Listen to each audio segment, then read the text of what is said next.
Less than half a day after the Iowa legislature passed new abortion restrictions, Iowa abortion providers filed a lawsuit in district court to block the measure. Planned Parenthood, the Emma Goldman Clinic, and the ACLU of Iowa are listed on the challenge. All three groups are seeking a temporary injunction that would prevent enforcement of the law. In a statement, the group says the bill passed yesterday by the legislature makes exceptions that aren't workable for patients or doctors. The groups plan to hold a news conference on the lawsuit this afternoon. Watch for that tonight on KCCI News at 5 and 6. The bill takes effect immediately after the governor signs it. And Governor Kim Reynolds says she'll sign new abortion restrictions into law Friday. She'll sign it at the Family Leadership Summit, a Republican event in Des Moines.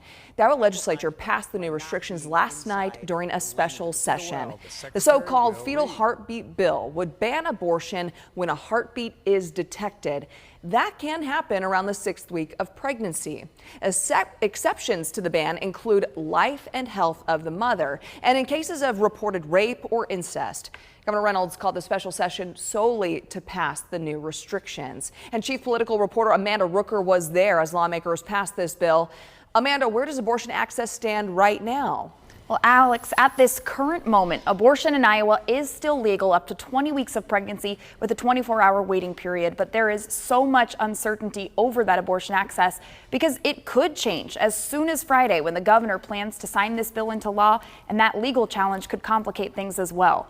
What we know is that state lawmakers spent hours in fiery debate over this bill yesterday, some sharing deeply personal stories, others giving passionate pleas. I believe to my core that intensely personal healthcare decisions are best made between patients and their doctors.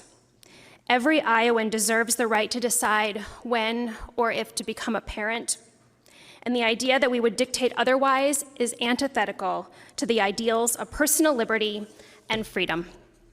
If they're not prepared to have a baby, they shouldn't have sex, if they're that concerned about it. I will stand for everyone's right to practice abstinence.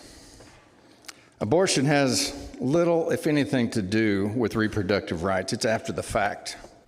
After that long debate, that bill did pass the House and Senate, and if it takes effect when it's signed into law, the bill specifically states women cannot face criminal or civil charges if they have an illegal abortion. But it also says the Board of Medicine is now in charge of making sure doctors follow these rules. So far, the board has not said how they plan to enforce this bill. We called them but did not get a response. Republican leaders say they still feel confident that the bill will be implemented clearly and fairly across the state.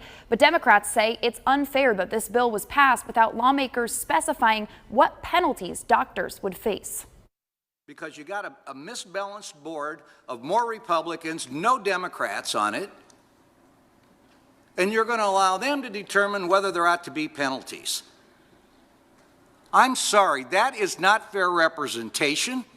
This is not about punishment. This is about extending government-protected right to life, which is both enshrined in both our state and federal constitution. It's about extending the government's protection to that right to life to unborn children. I don't have an axe to grind, and I don't have penalties to recommend. I'm not here to punish anyone. I'm here to defend unborn life.